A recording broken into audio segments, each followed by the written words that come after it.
Hare Krishna, Krishna Krishna Hare Hare, Hare Rama Hare Rama, Rama Rama Hare Hare, Hare Krishna, Hare Krishna, Krishna Krishna Hare Hare, Rama Hare Rama, Rama Rama Hare Hare, Hare Krishna, Hare Krishna, Krishna Krishna Hare Hare, Hare Rama Hare Rama, Rama Rama Hare Hare, Hare Krishna.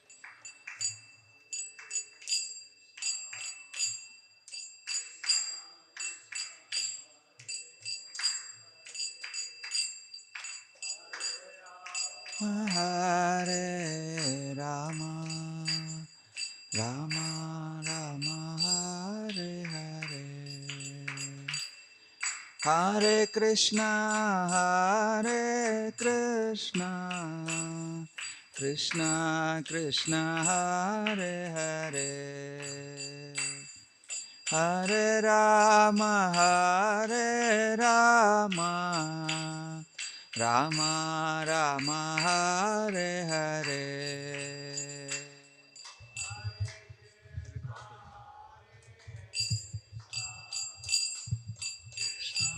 Krishna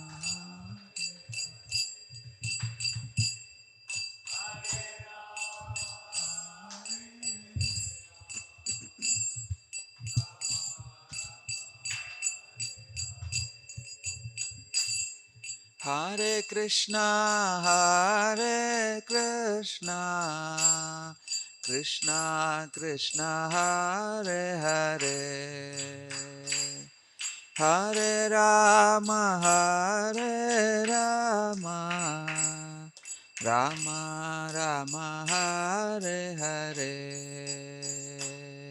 Hare Krishna, Krishna Krishna Hare Hare, Rama Hare Rama, Rama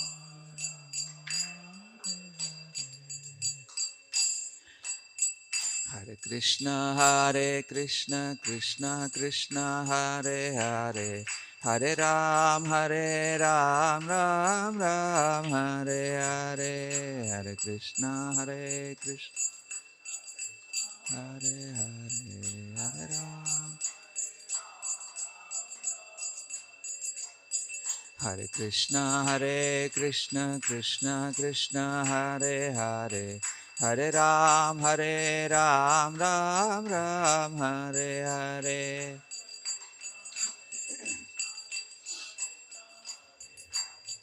Hare Ram, Ram Ram.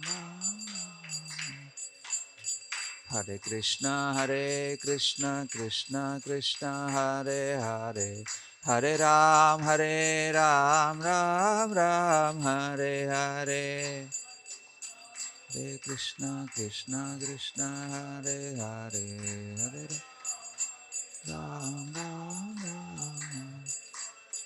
Hare Krishna, Krishna Krishna Hare Hare, Hare Ram, Ram Ram, Hare Hare.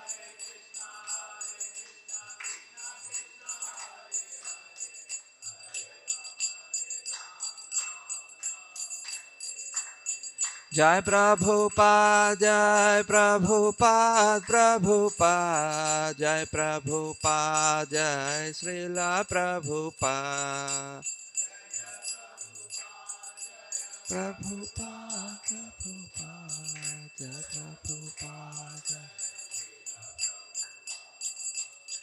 Radha Madan Mohan, Radha Madan Mohan, Radha Madan Mohan, Jaya Radhe.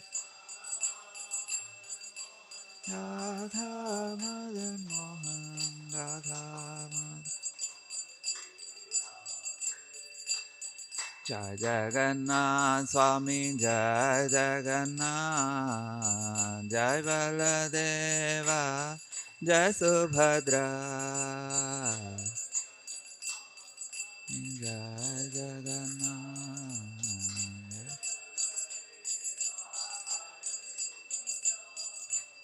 Garanitai Jaya Garanitai, Garanitai Jaya Garanitai.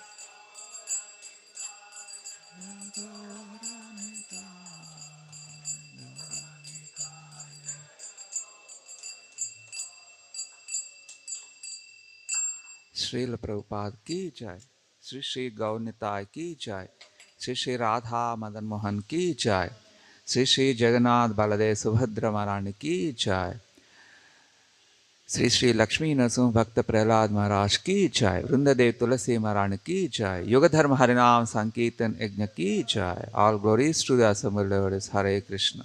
All glories to Sri Guru and Gauranga. Namam Vishnupadaya Krishna Prasthaya Bhutale Srimate Bhakti Vedanta Swaminti Namane. Om Namo Bhagavate Vasudevaya. Om Namo Bhagavate Vasudevaya. Om Namo Bhagavate Vasudevaya. Narayanam Namaskritya Naram Chaiva Narottamam Devim Saraswatim Vyasam Tato Jayam Udirayet Nashtaprayeshu Abhadreshu Nityam Bhagavata Sevaya Bhagavati Ruttamaśloke Bhaktir Bhavati Naistiki. Hare Krishna. Today we are discussing from fourth canto of Srimad Bhagavatam, chapter 26, entitled King Puranjana Goes to the Forest to Hunt,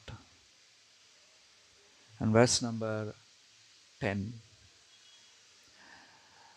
Shashan Varahan Mahishan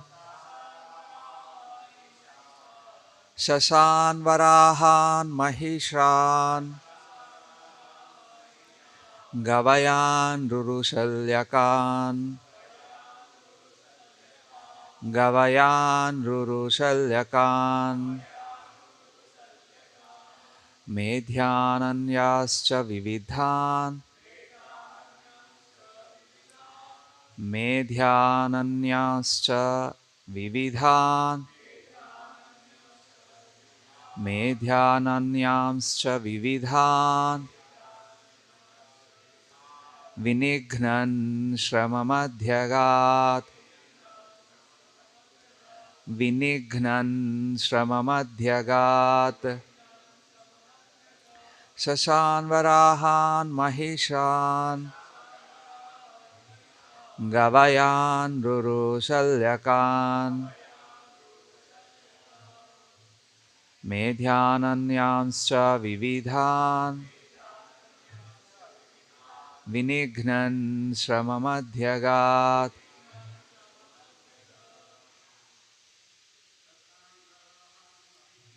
Shashan Varahan Mahishan Gavayan Rurushalyakan Medhyananyamscha vividhan vinignan shamamadhyagat Shashan varahan mahishan Gavayan rurushalyakan Medhyananyamscha vividhan vinignan shamamadhyagat Shashan varahan mahishan Gavayan rurushalyakan Medhyananyamscha vividhan Vinignan Shamamadhyagat. Any Matajis wants to read? No. Okay. Shashan, rabbits. Varahan, birds. Mahishan, buffalo. Gavayan, bison. Ruru, black deer. Shalyakan, porcupines. Medhyan, game animals. Anyan, others. Cha and Vividhan, various. Vinignan, by killing. Shramam, Shramam Adhyagat, became very tired. Translation. In this way, King Puranjana killed many animals, including rabbits, boars, buffalo, bison, black deer, porcupines, and other game animals. After killing and killing, the king became very tired. Please repeat. In this way, King Puranjana killed many animals, including rabbits, boars, buffalo, bison, black deer, porcupines, and other game animals. After killing and killing, the king became very tired.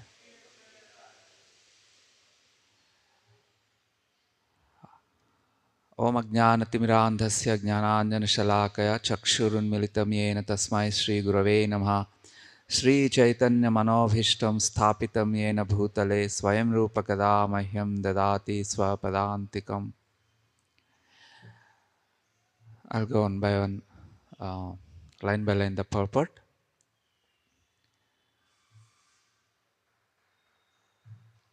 A person in the mode of ignorance commits many sinful activities. So there are three modes we call, there are modes in which we operate. Just like calculators operate at different modes, right? The scientific mode, normal mode. So when you press the button, all the keys operate with a different meaning. Yes, so I mean computer keyboards also are like that in some manner. So similarly, we also have modes and we are operating in those modes. And as Krishna is confirming in Bhagavad Gita, there are three modes. They are called goodness, mode of passion, and mode of ignorance. So here said that the mode of ignorance. Well, in calculators, depending on our need, we change the mode. Similarly, we also like that. Depending on our need, we change our mode. If our need is to destroy others, I mean, if anyone feels like that need, then that person enters into mode of ignorance. If someone desires to move into a superlative positions in society of whatever cadre they are in, I mean domain they are in, so they want to achieve and they're really passionate. So then they push the button, mode of passion. And mode of goodness is, come on, I don't want to face any troubles. I want a peaceful life. And I want to listen nice classic music and spend time leisurely. Ah, what a peaceful life. Come on, others will not keep you peaceful. There are always someone in this world who try to disturb us. There will always be. There's no question of peace in this world. Because this world is designed, this world is meant to give trouble. Then which world doesn't mean to give trouble? That's the spiritual world. That's where Lord Krishna stays. And we have information from Vedic scriptures. And if anyone develops desire to reach Krishna, that's the mode called, beyond all these three modes. So that mode is called transcendental, Shuddha Sattva mode. So if anyone desires that, then they can operate on transcendental mode. Just like, then why all these things are necessary, is all these things to do, devotional things. See, if anyone wants to go to a particular country, can they go just like that? Just purchasing a ticket? Of course, assume that they have visa. Can they go just like that? No. They will face innumerable problems if they go like that. But they have to identify the language translation, they have to find out the local customs or means, and they have to find out whether is it safe to move, which direction, which places are safe places. Shri Shri Gaurnitai ki jai, Shri Shri Radha Madan Mohan ki jai, Shri Shri Jagannath Baladev Subhadra Marani ki jai.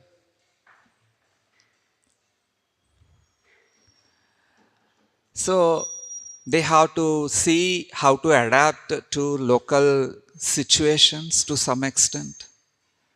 Yes, only such people can survive on foreign land. Others will run again back to from wherever they went to the foreign land. So similarly, when we aspire to go to Krishna, want to see Krishna, to interact with God, Krishna, Supreme Lord Krishna, we also have to prepare our mentality, our mindset. And we have to understand how, Krishna and the devotees or, around Krishna, how they interact, how they feel, what do they say with us, what Krishna says to us. So the whole Krishna consciousness process is just for that single purpose, to pull us out of the three modes and then to take us to the transcendental platform. And these three modes are problematic, definitely problematic. Definitely. As we said, people will not keep us peaceful in this world. Why? Because they are also operating in three modes. So the mode of ignorance, one enters into that mode when people try to destroy others. Then they cannot see anything. They cannot see anything, just single pointed attention, just to destroy the target. Target can be other humans, target can be others' establishment, their business or their money or whatever it is. That's a target. And they cannot see the consequence. So now let us see here. Then what is the relation here, Puranjana and this mode of ignorance? Srila Prabhupada opened with the mode of ignorance statement. A statement which indicates mode of ignorance. Why? Because Puranjana indiscriminately killing animals. And it is very, very sinful. To give pain to others is sinful. That's one level of definition of sin. One should never try to give pain to anyone. Anyone. In fact, if anyone wants to become dear to Krishna, Krishna is saying that in third canto, which we already crossed. This is fourth canto. Krishna is saying that if someone teased you, you should simply smile. You should simply smile and then remember him, Krishna. And if possible, give respect to him, whoever teased you. And Krishna is saying, that person, whoever smiles even after receiving insult or teasing, that person is very dear to me. You know why? Do you think Krishna likes others to be insulted? Why Krishna is happy? Why Krishna is saying he is pleased?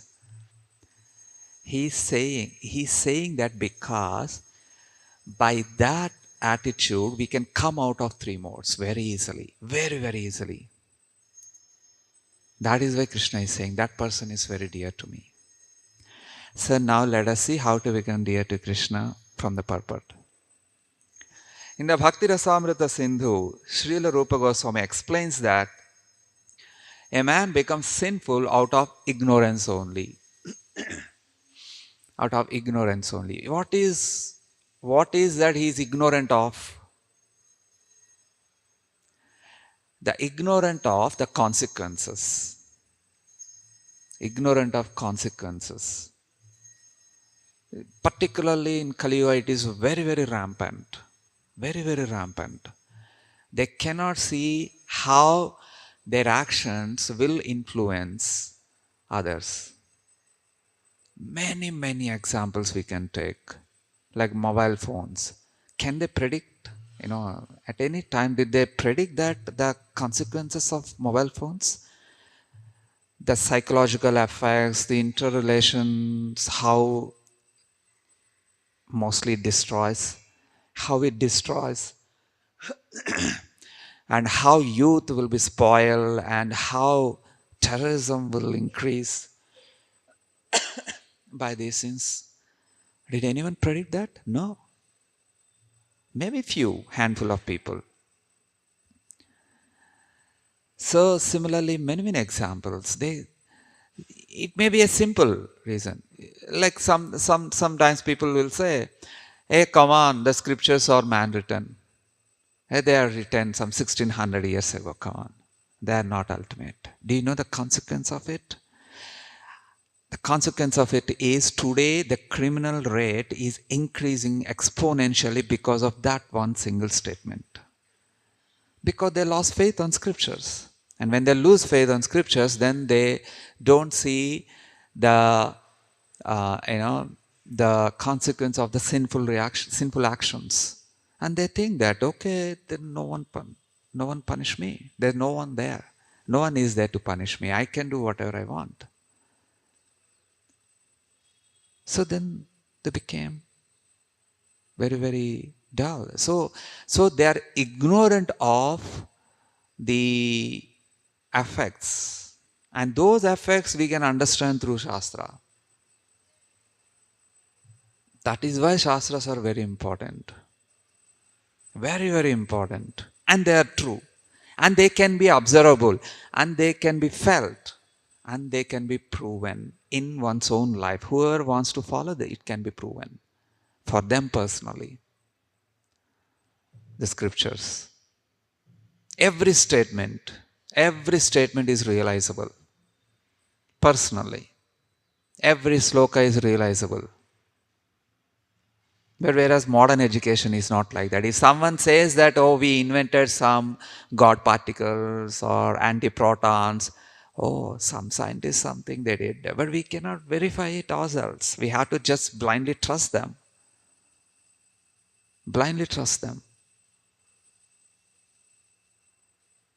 Even if anyone wants to verify, they cannot because they don't have that knowledge. But Shastra is not like that. So, by following the scriptures, we can come out of mode of ignorance. It means there will never be people who will try to destroy others. That's what it means. Just imagine if a society in which everyone feels the well-wishing of others, how the society will be. If everyone is a thief in society, then how it will be? It's so barbaric, right? So Rupa Goswami is saying that if anyone wants to come out of the sinful activities, then first they must come out of ignorance. How? By cultivating knowledge. The resultant effect of sinful life is suffering. So this is also ignorant. They are ignorant of how suffering will come if one indulges in sinful activities. Like sometimes, people very casually say that abortion is fine. But, what will be the consequence? Who are involved in that, they will be killed like that. Because everyone has a right to live, right? We talk about rights, human rights, fundamental rights, so many rights we talk about. And violation of others' rights is illegal, even as per law, as per judiciary system. So then how much it is illegal to violate others' right to live? It's a gross violation. So they will face consequences. So Rupa Goswami is saying that one should understand the consequences of one's own activities, particularly sinful activities here. Those who are not in knowledge, who commit violations of the standard laws, are subject to be punished under criminal laws. Similarly, the laws of nature are very stringent. If a child touches fire without knowing the effect, he must be burned, even though he is only a child. If a child violates the law of nature, there is no compassion. Only through ignorance does a person violate the laws of nature. So here what is the child is ignorant of? He is ignorant of when he touches the fire, it burns. That's what he is ignorant. And he cannot say, hey, why you are burning my hand? I don't know that you'll burn me. Sorry. So similarly, if anyone commits any violation to any law, then the law cannot spare. We cannot say that, sorry, I don't know. So no one can escape from punishments. No one is exceptions. That's why he said, the laws are very stringent. Stringent means no one can escape. That's what stringent means. No one can escape from punishments. So if anyone try, and if they escape from the laws of, the established laws of the state, but they cannot escape from the nature's laws. That is why sometimes, all of a sudden, some bad things happen to some people. And then immediately they lose faith. Hey, come on, I'm so good person, so nice, then why this bad thing is happening for me? See, there are other people who are doing so bad, they are leading a lavish life, happy life, and it's just they are zooming, advancing, progressing. So it means I also have to be like that. Maybe I will advance in my life. This is ignorance. What is that they are ignorant of? Not knowing that, just like how sinful actions will give reactions in a punishing manner, the pious activities or punya, they also will give. So it is impartial. It is impartial law. If you do good, you will get good reactions. If you do bad, you will get bad reactions. So the nature's laws are impartial. They are not partial. They are not partial. So when one cultivates this knowledge, it's very important to cultivate this knowledge under the guidance of devotees, because one will easily misunderstand. Just like, one person told me, I thought the bad people are thriving, flourishing in life. So there is no such thing like karma. Let me also be like that. He shared to me like that. So then, without understanding such things, if he begins to do some negative activities, just imagine his future. No one can save him, because he lost his understanding already. Only devotees and Shastra and Krishna can help. So Rupa Goswami is very mercifully saying that, please don't behave like a dumb. Krishna consciousness brings us to a very, very intellectual platform, on a very high intellectual platform. It brings us. It makes us aware of ourselves, aware of surroundings, and aware of Krishna. That is why it is said, Krishna Bhakta Bada Chaturmay. Have you heard that? Only there is one most intelligent person. Only intelligent persons are those who surrender to the Lord. You know why are they intelligent? Number one, they surrendered to the most intelligent person. Yes? Who can be most intelligent than Krishna? Can anyone? Can anyone be intelligent more than Krishna?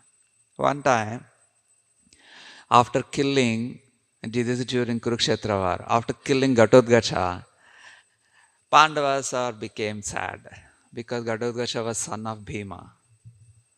Pandavas became very sad. But Krishna was laughing and jumping. And, they are surprised. Why Krishna is doing that? Krishna he shares our sadness. Then why he is not sharing our sadness now? So they asked openly, Krishna, why are you doing this? Why are you laughing? And then he said that, see, the weapon that Karna used to kill Ghatotkacha, actually he saved that weapon to kill Arjuna. And I promised to save Pandavas. You Pandavas, I promised. So I have to fulfill my promise. But if Karna releases that weapon, it's called Shakti weapon. If Karna releases that weapon, no one can retract. And of course, Krishna can overcome anything, but he obeys Indra. Because that weapon was given by Indra. So he wanted to obey Indra. He always obeys higher devotees compared to relatively lower. That's Krishna's nature. So, every day Karna used to think, today I will release this weapon upon Arjuna. Today I will release. This time I will release. I purposefully gave forgetfulness to him. I purposefully gave forgetfulness to him. So, even though the weapon he kept right in front of him in Radha, still he has forgotten all the time to release the weapon. This is how intelligent Krishna is. If Krishna wants to protect anyone, just see how he can protect. Unimaginable ways he can protect anyone. So if anyone surrenders to such intelligent person, that person is intelligent. And because of that commitment to Krishna, whoever committed to Krishna like that, they will also become intelligent like that. It's a gifted by Krishna. It's a dependent intelligence. It's not independent intelligence. It's a dependent intelligence. Okay. So only through ignorance does a person violate the laws of nature. And when he comes to knowledge, he doesn't commit any more sinful activities. It's nice, huh? Developing knowledge, one will stop sinful activities. And if one will stop sinful activities, get what will remain in his stock? Happiness. Happiness. The king became tired after killing so many animals. When a man comes in contact with a saintly person, he becomes aware of the stringent laws of nature and thus becomes a religious person. Irreligious persons are like animals, but in this Krishna consciousness movement, such persons can come to a sense of understanding things as they are. Understanding things as they are. In other words, in any situation, there are different angles to understand the situation. Sometimes we misunderstand also, right? Then what is the truth of any situation? That is what understanding the situation as it is. There is always a truth side of incident. Always. Always a truth side of incident. That's what Krishna will reveal to devotee. What is the truth? Anything connected to the absolute truth is truth. Otherwise, it's not truth.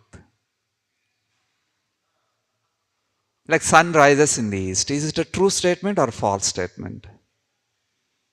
So after annihilation, then is it a true statement or false statement? So then how can it be true? If we say that the sun rises in the east, there must be qualifiers. Right? It means it's a relative truth. Relative truths always need qualifiers, but absolute truth doesn't need. That's what Krishna is. He doesn't need any qualifiers. He doesn't need any qualifier. Because he is absolute in nature. What does it mean, absolute in nature? Whatever he did, whatever he said, whatever he will, that's perfectly true. That's perfectly true. That's what absolute truth means. It can never be wrong. It can never be false. It can never be lie. It can never be lie. It is just if someone, sometimes in past times, it looks like Krishna is pretending or Krishna is telling lies. No, it can never be lie. For example, one time, Krishna's palaces in Vrindavan, Nanda Maharaj palaces, the pillars are so shiny that even one can see their reflection. And one time, Krishna stole butter and started eating. And Mother Yashoda came. And seeing Krishna, she asked her, "Did you steal the butter? Did you steal the butter?" And Krishna said that, no, I didn't steal. He stole. And he showed his reflection into the mirror, into the pillar. Now, is it a lie? Who can say? Is it a lie? It's not a lie, because for Krishna, he and his reflection are same, identical. Identical. For us, reflection and we different. Because for us, reflection is not reality. But for Krishna, his reflection also reality. For him, there is no unreal. So, when he says, "No, I didn't steal," inside the mirror, he stole. It's perfectly right. It's perfect truth for Krishna. So, that's what absolute means. Okay. So irreligious persons are like animals, but in Krishna consciousness movement, such persons can come to a sense of understanding things as they are and abandon the four principles of prohibited activities. These are very, very important. Our movement emphasizes, following four regulative principles. It's a very, very important to understand Krishna, to understand Krishna. If one is unable to understand Krishna, they have to carefully look where they are not following these four regulative principles. Never try to stretch your mind. You cannot stretch your mind to capture Krishna. Krishna becomes bigger than your mind. By stretching mind, we cannot understand Krishna. By becoming humble, we can understand Krishna. The humbler the person is, the more he can understand Krishna. That is why these four regulative principles are important. Namely, illicit sex life, meat eating, gambling, and intoxication. These four should be avoided. This is the beginning of religious life. Those who are so-called religious and indulge in these four principles of prohibited activities are pseudo-religionists.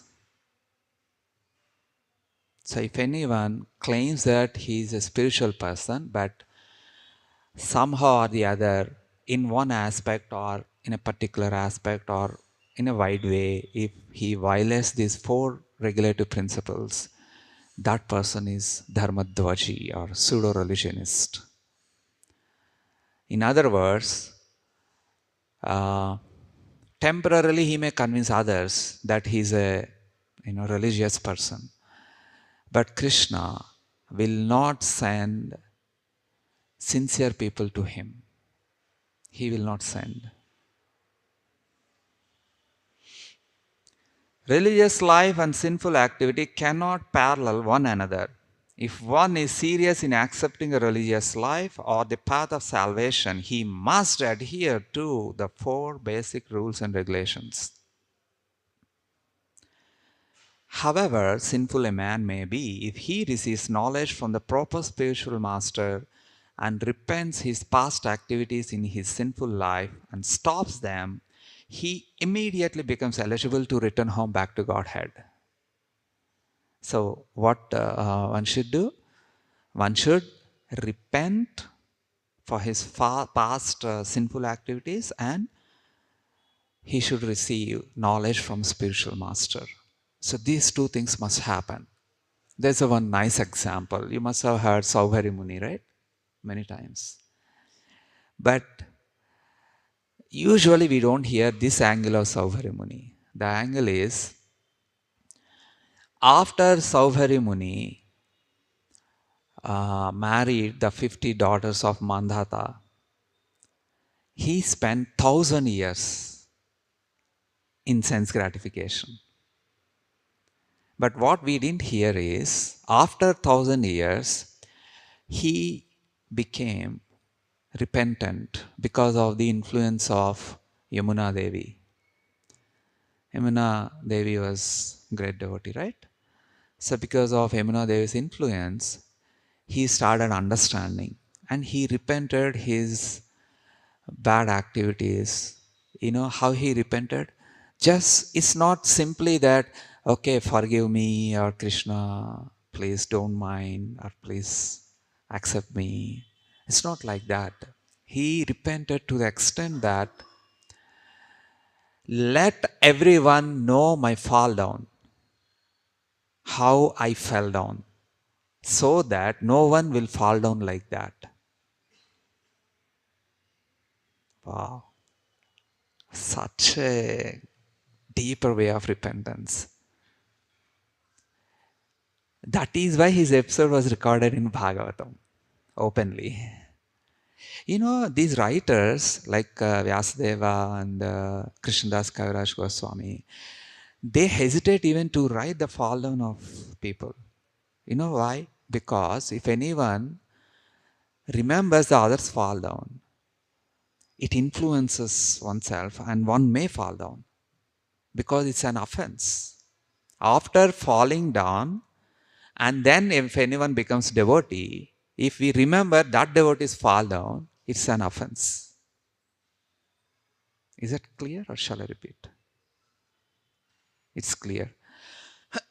If anyone fell down, but after that he became very wonderful devotee. But if others remember this devotees fall down, it's an offense. Those who remember the other person's fall down, even after the other person became devotee, the one who remembered that will fall down. That's why Krishnadas Kaviraj Goswami begs forgiveness of Jagai Madai and some other devotees who fell down but later on became very wonderful devotees. He asks forgiveness. So it's a very, very, so devotees will not, they are completely on together already, different platform they operate. So here Saubhari Muni's repentance, right? So Saubhari Muni became very wonderful devotee after that. Not only he went back to spiritual world, all his 50 wives went back to spiritual world. Not as wise. I mean, their role, in their spiritual bodies, like that. So that's the depth of repentance. So very, very nice, very nice. So if anyone wants Krishna consciousness in a, high rocket launching way, they must follow. This purport is a very, very nice. If anyone follows this purport, their life will be changed to completely um, to the attraction of Lord Krishna. Okay, I quickly go through the last paragraph. Okay. This is made possible just by following the rules and regulations given by the Shastra and following the bona fide spiritual master. At present, the whole world is on the verge of retiring from a blind materialistic civilization, which may be likened to hunting animals in the forest. People should take advantage of this Krishna consciousness movement and leave their troublesome life of killing. So here the hunting is likened to the material desires. It is said that the killer of animals should neither live nor die. If they live only to kill animals and enjoy women, life is not very prosperous. And as soon as a killer dies, he enters the cycle of birth and death in the lower species of life. That also is not desirable. The conclusion is that killers should retire from the killing business and take to this Krishna consciousness movement to make life perfect. So we all want a perfect life, a happy life, a problem-free life, a disease-free life, happy life, right? So a confused, frustrated man cannot get relief by committing suicide, because suicide will simply lead him to take birth in the lower species of life and to remain a ghost, unable to attain a gross material body. So here Prabhupada is writing why suicide is sinful. Because one who commits suicide, he will not get another body immediately. And if he doesn't get body, but he has desires, right? So then that creates a great pain in him. Because to interact this phenomenal world, we need a suitable body which interacts with the physical things. We are souls, right? So to interact with the physical body, we need a gross interface, just like to lift, say, karatal or whatever it is to do. So the gross body is required. Without gross body, we cannot do anything in this world. It's not possible. Then how the desires can be fulfilled?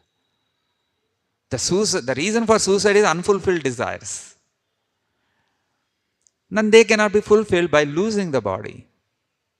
That's utter ignorance. So of course, one more reason why it is sinful, because it's against to what actually given as punishment for us. I mean, for anybody who receives a material body is a punishment. is a punishment. Like sometimes people ask why animals are cohabitated earth. It's just to make us understand if we commit mistakes, we will also have to take that kind of suffering bodies. That's one reason. So altogether, what Srila Prabhupada is recommended? It's better to be devotee. It is much easier than committing sinful activities and suffering. I mean, for sane persons, that's what it means.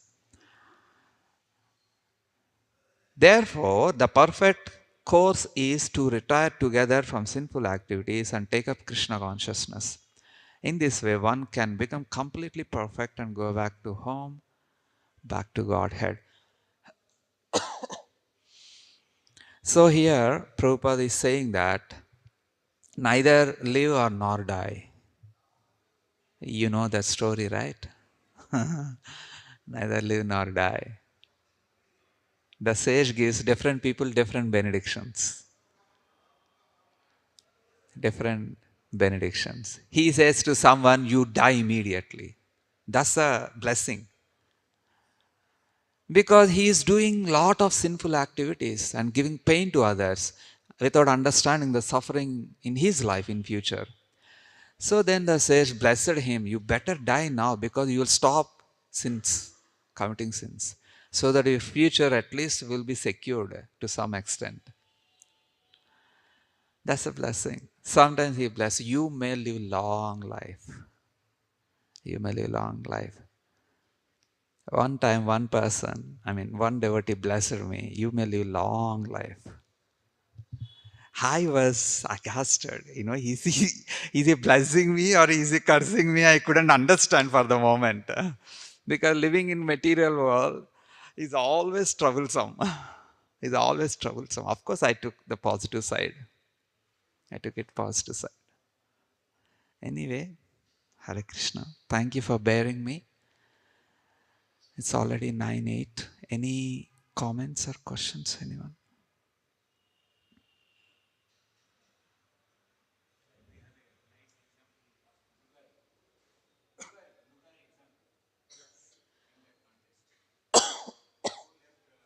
Yeah. Yes. Brugari. Yes. Yes, bro. Yeah, it's on. Hare Krishna Prabhuji, thank you for the lecture. Actually, in the purport, Prabhupada said that when a confused and frustrated man becomes frustrated because of material life, he should not commit suicide, all those things, because it will again lead to lower birth. The suicide will again lead to lower birth of in the Society? suicide. Suicide. It will Okay. again lead to the birth in the lower species of life. But sometimes I have studied somewhere the few examples that even we see in the day-to-day life when a person is suffering because of his sinful reactions or something maybe, and he thinks that okay, God will help me, and they come to Krishna consciousness and start practicing Krishna consciousness.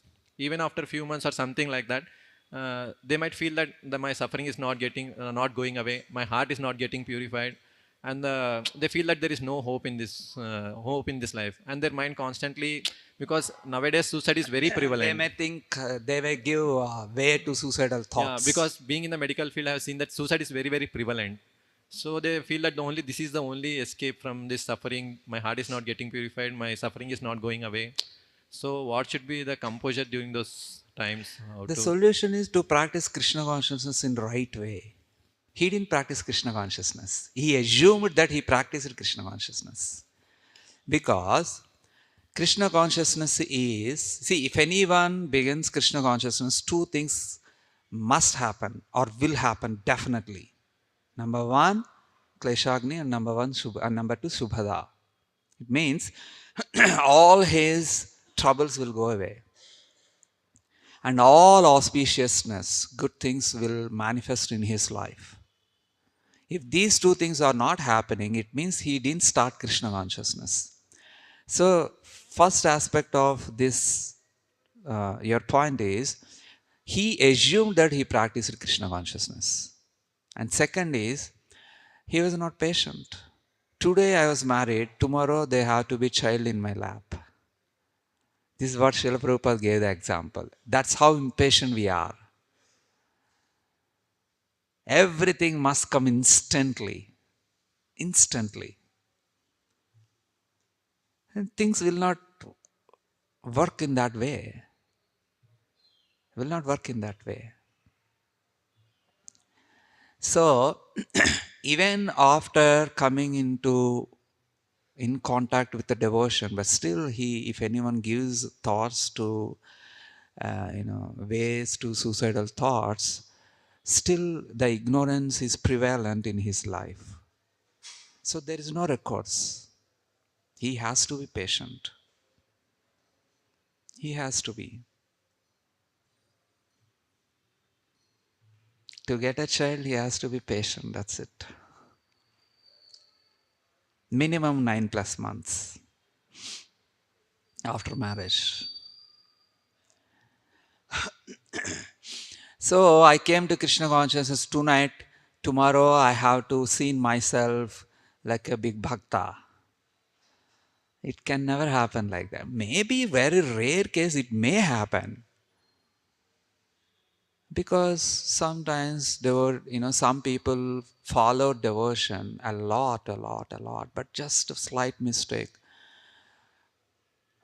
they may lose their devotion temporarily. Such people, they'll get back the devotion very quickly. But it's not the usual phenomena. They have to be patient. Okay? Thank you. Srila Prabhupada ki jai.